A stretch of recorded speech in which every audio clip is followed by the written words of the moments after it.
Amamentar é um ato de amor, de doação, mas não é só instinto, né, gente? A gente precisa parar de romantizar um pouco e tratar esse assunto do jeito que ele é, de forma real, sem romantismo, sem culpa. E para falar sobre esse assunto, o Saúde Minuto entrevista a consultora em amamentação Karen Marquesan, que roda esse Brasil inteiro aí, salvando as mamães. Bom, Karen, eu já começo com um mito, quer dizer, eu acho que é um mito, né? Vamos ver se é ou não. Bucha vegetal ajuda a preparar os mamilos ou não? Mito, gente, já vou adiantar que a única coisa que a gente faz de preparo durante a gestação é ter informação, tá bom? Então isso que a gente tá fazendo realmente ajuda, mas a esponja não. Existe um monte de coisa aí por trás da esponja, né? Era orientado realmente para as nossas avós, para as mães, para as tias. Por quê? Qual era a ideia por trás da esponja? Fazer fricção, deixar esse tecido um pouco mais rígido, em teoria preparar ele mais rígido para não ter uma fissura quando o bebê amamentar. Porém, olha o que a gente pode causar. Durante essa fricção com a esponja, a gente pode causar uma fissura. Então você pode começar a amamentação com o mamilo machucado por conta de uma intervenção totalmente desnecessária. E além disso, conforme a gente manipula o mamilo, né, se em excesso, a gente tem uma liberação do hormônio que se chama ocitocina. A ocitocina é o hormônio que faz a contração uterina. Então a gente pode, sim, em excesso liberado a ocitocina, ter um trabalho de parto prematuro por conta dessa manipulação. Então não, gente, não passem esponja vegetal no mamilo, não é indicado para preparar, é um mito.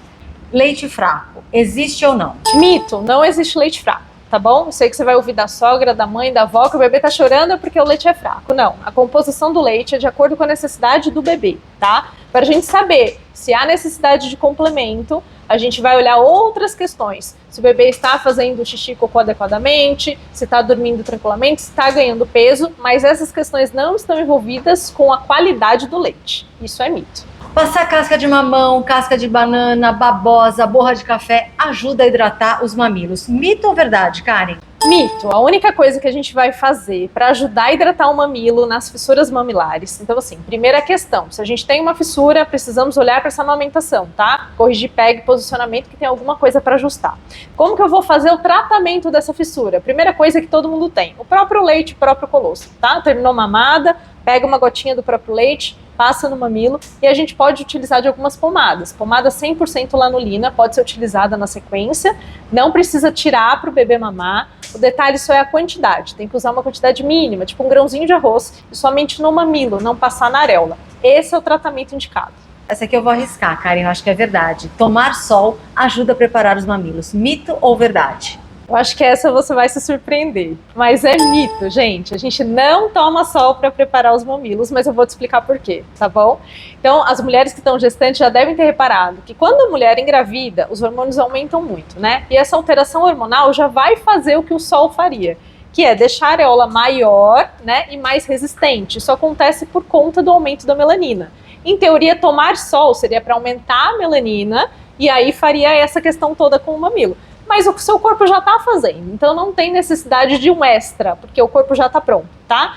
E também, se tomasse esse sol, teria que ter alguns cuidados. 5 minutinhos antes das 10, depois das 16. Mas já adianto que não vai mudar nada, o corpo já está pronto. Canjica, arroz doce e cerveja preta ajudam na produção do leite.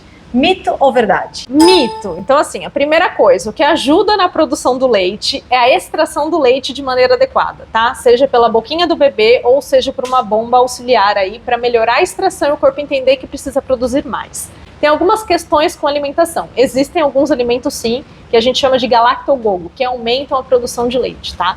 Cerveja preta nunca, jamais. A mulher que está amamentando não pode fazer ingesta de álcool. Se fizer, tem que ser muito programada, não pode ser com o bebê mamando, tá? E a canjica, ela é um alimento calórico. Então, assim, não vai fazer mal, né? Aumentar um pouquinho a caloria pode fazer você produzir um pouco mais de leite. Mas não é a canjica que vai fazer esse aumento, e sim a extração adequada do bebê. A extração do leite não é indicada quando a mama está empedrada. Mito ou verdade? Verdade. A gente não fica extraindo leite quando a mama está empedrada, tá? Por quê? Porque quanto mais leite a gente extrair dessa mama, mais o corpo vai entender que precisa produzir. Então, nesse caso, o ideal seria ajustar a demanda do bebê. Deixar o bebê mamando em livre demanda mesmo, tá? Todo momento que o bebê quiser mamar, a gente coloca o bebê no peito e o corpo vai entender. Se a gente ficar extraindo com a bomba de ordenha, o corpo entende que é o bebê que está mamando e vai produzindo mais e mais e mais. Fazer compressa com água quente ajuda o leite a descer. Mito ou verdade? Mito! Essa é boa, Raquel. E assim, era uma orientação que era dada antigamente, né? As nossas mães, as nossas avós receberam essa orientação. O leite está descendo, vai para o chuveiro, faz massagem na água quente, né? Isso, na verdade, faz piorar, tá? Nessa descida do leite, o que está acontecendo? As mamas estão engurgitadas, elas estão inflamadas. E quando a gente coloca calor no processo inflamatório, a gente piora esse processo inflamatório.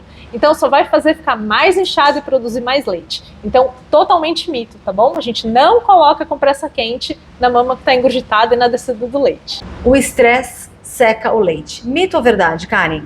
Verdade, essa é muito verdade e coitada, né, falar para uma mãe no puerpério que o estresse pode secar o leite vai deixar enlouquecida, né, mas eu vou explicar, tá? Para o leite sair do peito, para ele ser ejetado, a gente precisa de um hormônio que se chama ocitocina. Quando a gente está estressada, a gente libera um hormônio que se chama adrenalina, e a adrenalina, ela compete com o mesmo receptor de ocitocina. Então, quanto mais adrenalina eu tenho, menos ocitocina eu tenho. Então, se eu estou muito estressada, eu tenho menos ocitocina e aí o leite vai ter mais dificuldade de ser ejetado. Se eu tenho mais dificuldade de ejetar o leite, eu vou impactar na produção de leite, porque se não está saindo, o corpo entende que não precisa produzir. Então, sim, é verdade. Bom, Karen, eu fiquei chocada, porque eu não sabia que o que era mito, que era verdade. Aprendi um monte de coisa com você. Muito obrigada por estar aqui com a gente, esclarecendo. Eu tenho certeza que a gente ajudou muitas mamães, né? E eu quero te agradecer por estar aqui com a gente e ter solucionado tantas dúvidas. Raquel, eu que agradeço. Eu realmente acredito que informação salva vidas. Então, que essas informações cheguem a muitas mulheres, muitas gestantes, muitas lactantes e ajude muitas pessoas. Obrigada. Com certeza você volta aqui no canal para falar mais sobre amamentação. Muito obrigada.